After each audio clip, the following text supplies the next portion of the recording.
नमस्कार, स्वागत है आप सभी का डीडी न्यूज के इस विशेष सांकेतिक भाषा के बुलेटिन में।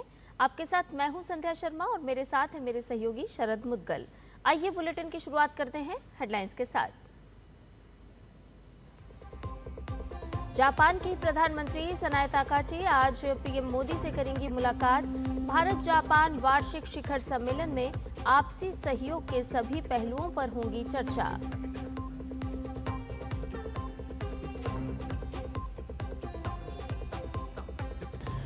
केंद्रीय वित्त मंत्री निर्मला सीतारमण फ्रांस की 4 दिवसीय यात्रा पर।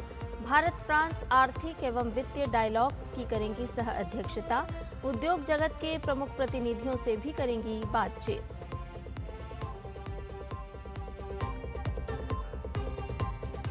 जम्मू से श्री अमरनाथ जी यात्रा के लिए पहला जत्था रवाना। उपराज्यपाल मनोज सिन्हा ने दिखाई हरी झंडी। यात्रा को सुरक्षित, सुचारू और सुविधाजनक बनाने के लिए व्यापक प्रबंध।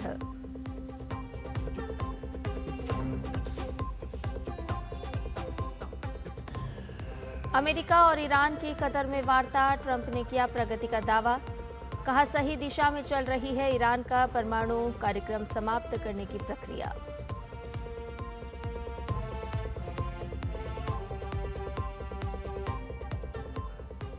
और हैरिकेन के दम पर इंग्लैंड की फीफा विश्व कप में शानदार वापसी। कांगो को 2-1 से शिकस्त देकर अंतिम 16 में बनाई जगह। वहीं अंतिम पलों में हुए गोल से बेल्जियम ने सेनेगल को दी मात।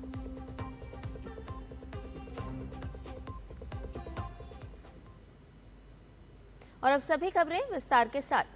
जापान की प्रधानमंत्री सनाए ताकाची भारत की 3 दिन की यात्रा पर हैं।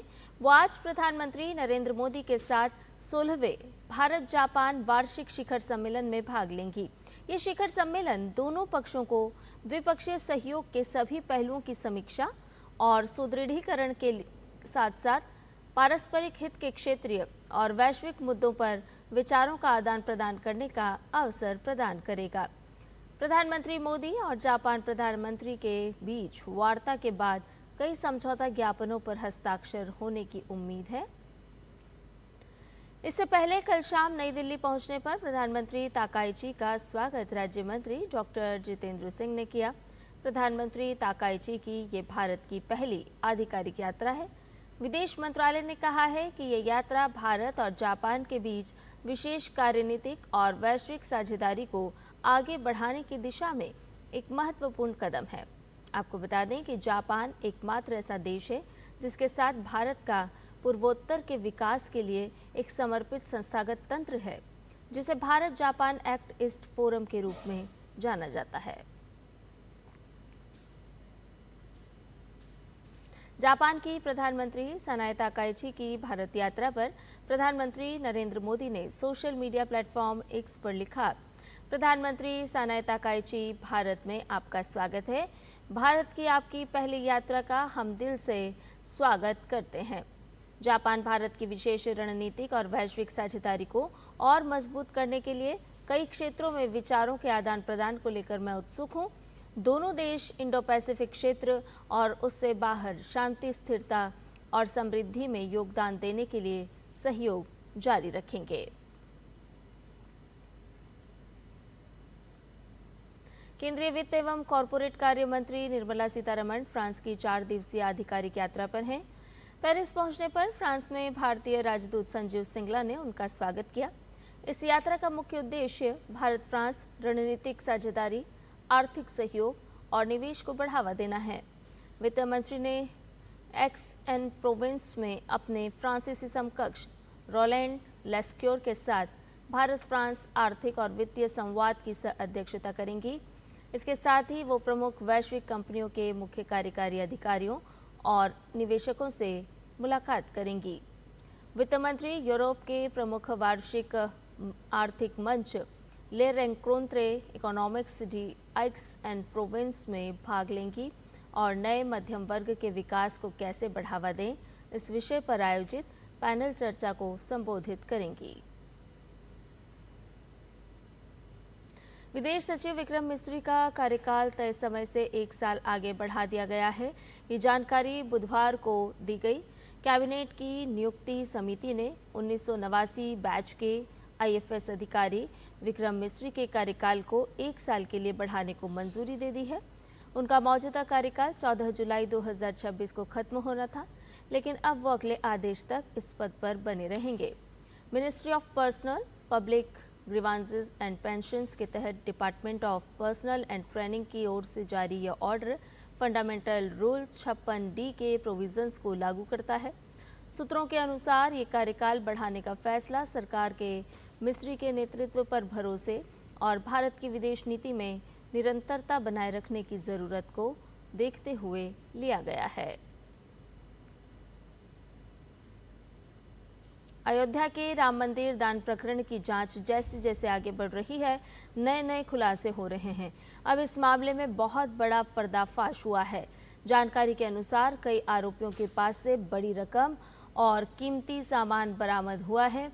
जांच में सामने आया है कि अलग अलग आरोपियों के घरों और उनके ठिकानों से नकदी, विदेशी मुद्रा और आभूषण मिले हैं। अब तक की जानकारी के अनुसार लवकुश मिश्रा के पास से 14,25,000 रुपये बरामद हुए हैं। अनुकल्प के पास से 16,82,046 रुपये मिले हैं, जबकि अविनाश शुक्ला से 20,39,220 रुपये के साथ साथ 1,121 अमेरिकी डॉलर भी मिले हैं। करुणेश पांडे के पास से 18,07,063 रुपये बरामद किए गए हैं। वहीं रामाशंकर मिश्रा से 7,32,170 रुपये मिले हैं। और बात रामाशंकर यादव उर्फ टिल्लू की जाए तो उसके ठिकाने से 1 लाख रुपए बरामद हुए हैं। इसके अलावा जांच में करीब 11 ग्राम सोना और लगभग 375 ग्राम चांदी भी मिली है। अधिकारियों को आरोपियों के घरों से निवेश से जुड़े दस्तावेज और महंगे आभूषण भी प्राप्त हुए हैं। जांच एजेंसियां अब ये पता लगाने में जुटी है कि ये धन और संपत्ति कहां से आई और इसका इस्तेमाल किस तरह से किया गया। पश्चिम बंगाल की राजनीति में तृणमूल कांग्रेस के भीतर जारी सियासी घमासान अब निर्वाचन आयोग की चौखट तक पहुंच गया है। पार्टी के बागी गुट का प्रतिनिधिमंडल आज नई दिल्ली में निर्वाचन आयोग की पूर्णपीठ से मुलाकात कर चुनाव चिन्ह और पार्टी फंड पर अपना दावा पेश करेगा। तृणमूल कांग्रेस के निष्कासित विधायक ऋतव्रत बनर्जी की अगुवाई में प्रतिनिधिमंडल आयोग के समक्ष पार्टी के चुनाव चिन्ह और पार्टी फंड पर अपना दावा पेश करेगा। ऋतव्रत बनर्जी के नेतृत्व में 10 विधायकों का प्रतिनिधिमंडल आयोग के समक्ष अपना पक्ष रखेगा। बागी गुट का कहना है कि उसने पहले ही सभी प्रस्ताव और कानूनी दस्तावेज निर्वाचन आयोग को सौंप दिए हैं और अब आयोग के समक्ष अपनी दलीलें वो रखेगा।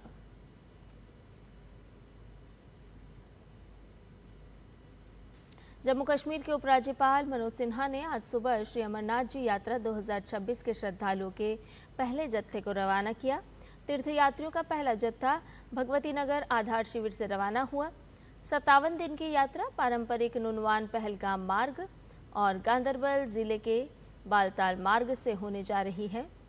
सुरक्षित, सुचारू और सुविधाजनक यात्रा के लिए व्यापक प्रबंध किए गए हैं।